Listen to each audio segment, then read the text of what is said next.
राम मंदिर के बाद अब मां बगलामुखी मंदिर में भी चढ़ावे पर विवाद। आखिर सच क्या है?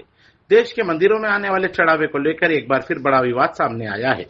अयोध्या के राम मंदिर में चढ़ावे को लेकर उठे सवालों के बाद अब मध्य प्रदेश के प्रसिद्ध मां बगलामुखी मंदिर का नाम भी चर्चा में है।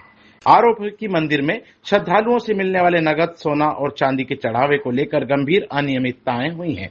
मामला इतना बढ़ गया कि जिला प्रशासन को जांच समिति गठित करनी पड़ी है। मध्य प्रदेश के आगर मालवा जिले में स्थित मां बगलामुखी मंदिर देश भर के प्रमुख शक्तिपीठों में गिना जाता है। हर साल लाखों श्रद्धालु यहां दर्शन के लिए पहुंचते हैं। मान्यता है कि मां बगलामुखी अपने भक्तों के शत्रुओं का नाश करती है और उन्हें विजय का आशीर्वाद देती है।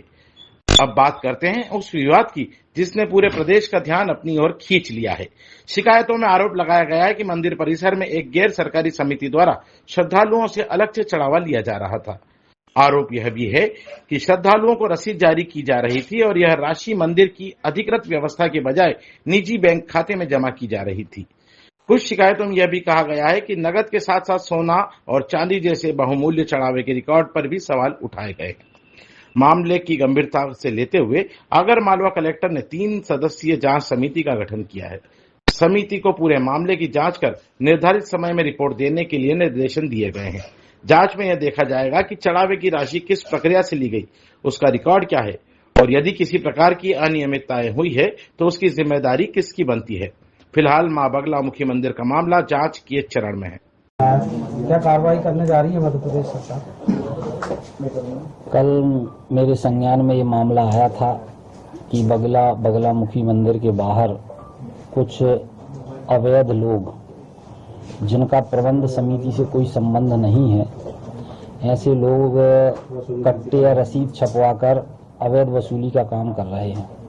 तुरंत यहाँ से कलेक्टर को कार्रवाई करने के निर्देश जारी किए गए। एक कमेटी गठित कर दी गई है और निश्चित रूप से जो लोग इस कृत्य में लिप्त हैं उन लोगों को किसी भी कीमत पर छोड़ा नहीं जाएगा।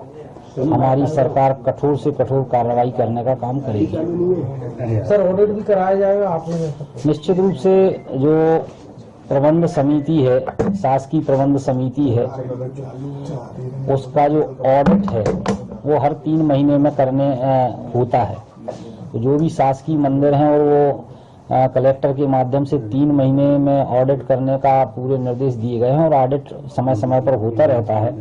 श्रद्धालुओं का दिया हुआ दान सही हाथों में जाए, इसके लिए आने वाले समय में और भी कई प्रकार की रचना योजना हम बना रहे हैं, जिसमें डिजिटल पेमेंट की भी बात है, जिसमें QR कोड के माध्यम से भी दान देने की बात है। और सभी श्रद्धालु जो आते हैं उनसे मैं केवल एक ही आग्रह करूंगा कि जब आप दान देते हैं तो सोच समझकर दान दें। जिस व्यक्ति को आप दान दे रहे हैं वो ऑथेंटिक है कि नहीं है, और सोच समझ के दान देंगे तो अच्छा रहेगा और सही जगह पर दान देंगे तो आपका दान सही जगह पर जाएगा। और मुझे लगता है इस प्रकार की अनियमितताएं मध्य प्रदेश की धरती पर हम बर्दाश्त करने वाले नहीं हैं। हमने कठोर से कठोर कार्रवाई करने के निर्देश दिए। सर, आप लोगों को जानकारी क्या मिली थी जिसके बाद ये कमेटी बनाई? कब से चल रहा था सर? मेरे को कल ही जानकारी मिली है कि कोई मंदिर के बाहर कोई लोग कट्टे इत्यादि छपवाकर, रसीद छपवाकर अवैध वसूली कर रहे हैं। तो जब ये मामला संज्ञान में आया है तो तुरंत हमने कार्रवाई के निर्देश भी दिए, समिति भी गठित की है, जांच समिति भी गठित की। समिति की रसीद लेनी थी और कब से कर रहे थे इस तरीके का, वो कुछ जानकारी निकली है अब तक?